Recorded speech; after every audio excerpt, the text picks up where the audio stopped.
Help them out, guys. John George is building up the Motor City by tearing it down, one blighted block at a time. Our goal is to save the world, and we're starting with Detroit. Working with a roving cast of volunteers and Mayor Dave Bing, who's vowed to tear down 10,000 abandoned houses, George is clearing a 14-block area to build an urban farm. The concept is simple. Every home that's torn down raises the value of the neighboring occupied homes.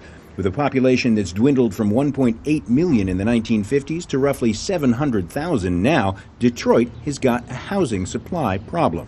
Well, there's no real estate market, right? Largely speaking, in Detroit. And what we're trying to do is focus on creating more of a supply and demand for housing. And the only way to do that is to get rid of the excessive amount of inventory that we have.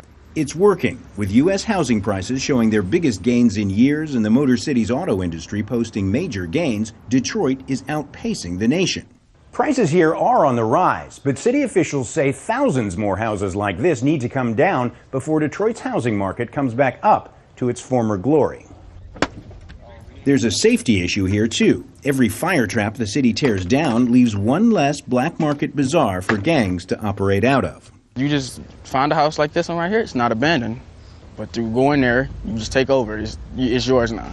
And the city won't come do nothing because they're scared. If you tear down the houses, where they gonna go? The answer, these demolition teams hope, is they'll make room for newcomers lured by Detroit's falling crime rate and housing prices. You can come to Detroit, and for $10,000 or $15,000, you can move into a house that's ready to be occupied by a family. If you were to spend $30,000 or $40,000 or $50,000, you could purchase a property that's nearing mansion status. Rebuilding the Motor City remains a project to be measured in years rather than months, but these demolition teams say it starts one block at a time. John Hendren, Al Jazeera, Detroit.